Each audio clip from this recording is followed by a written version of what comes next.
قرآن کی قیمت سے ناواقف ہیں. ایک لمبا چوڑا واقعہ ہے، میں اس میں نہیں جاتا. برطانیہ کے آپ نے بارہا سنا ہے، میں نے بھی بیان کیا ہے اور بھی علماء نے بیان کیا کہ وہ ایک ڈاکٹر تھا، بہت بڑا سرجن. وہ کہتا تھا کہ تم کہتے ہو قرآن اللہ کا کلام ہے اور یہ چیلنج کرتا ہے کہ اس کے جیسا کوئی کلام بنا نہیں سکتا.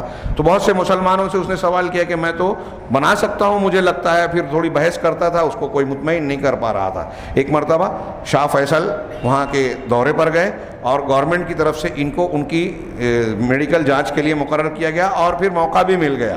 تو انہوں نے کہا کہ یہ مکہ مدینہ والے شہر کے ملک کے ہیں، تو ان سے میں آپ سوال پوچھتا ہوں، اگر یہ مجھے جواب نہ دے سکے تو اس کا مطلب قرآن کا یہ چیلن پھسپھسا اور بودا ہے. انہوں نے کہا کہ میں اسٹریچر پر ان کا چیک اپ کر رہا تھا. برطانیہ کے نکلنے والا وہ جو اہل حدیث پرچہ ہے صراط مستقیم، اس میں بھی چھپا اور بعض دوسروں میں بھی یہ مضمون لمبا چوڑا چھپا تھا سالوں پیشتر. تو اس نے پوچھا کہ میں آپ سے اسلام کے بارے میں کچھ پوچھنا چاہتا ہوں، اگر آپ پروٹوکول کے خلاف نہ ہوں اور برا نہ مانیں، اجازت دے تو میں پوچھوں. بہرحال اجازت دی. تو اس نے یہی سوال کیا کہ قرآن یہ چیلنج کرتا ہے؟ تو شاہ فیصل نے لیٹے لیٹے کہا ہاں چیلنج کرتا ہے. تو کہا مجھے تو ایسا لگتا ہے کہ میں نے قرآن پڑھا، مجھے لگتا ہے کہ میں اس کے جیسا کلام بنا سکتا ہوں. شاہ فیصل وہ کہتے ہیں کہ وہ لیٹے تھے، اٹھ کر بیٹھ گئے اور مسکراتے ہوئے مجھ سے سوال کیا کہ کیا آپ عربی زبان جانتے ہیں؟ کہا ان کا جواب دینے کی بجائے یہ سوال پوچھنا مجھے عجیب لگا اور یہ بات مجھے تیر کی طرح چبھی. تو میں نے ان کو جواب دیا کہ نہیں، میں عربی نہیں جانتا.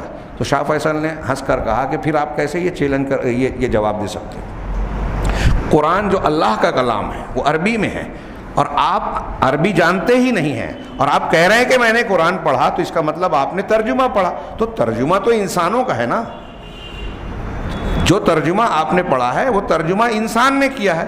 تو ترجمے میں انسانوں کی صلاحیت کا دخل اور اس کے اثرات ہوں گے.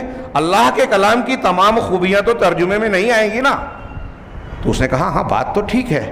تو کہا اگر آپ یہ چیلنج کا جواب دینا چاہتے ہیں اور آپ یہ کہہ رہے ہیں تو میرا آپ سے کہنا یہ ہے کہ پہلے آپ عربی زبان سیکھیں.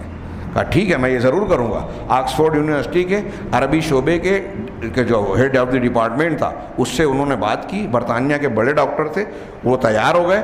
کہا میں عربی سیکھنا شروع کیا، عربی سیکھتا رہا، قرآن بھی پڑھتا رہا. سال بھر نہیں گزرا تھا کہ میں کلمہ پڑھ لیا اور میں نے یہ مان لیا کہ میں اس جیسا کلام نہیں بنا سکتا. وہ مسلمان ہو گئے.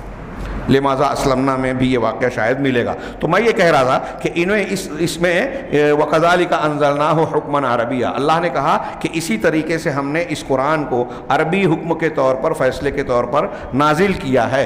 تو عربی زبان میں جب اللہ نے نازل کیا، اور عربی زبان مشکل نہیں ہے، بہت آسان ہے، آسانی سے، اور بہت لذیذ چاشنی والی بڑی بلیغ اور پیاری زبان ہے.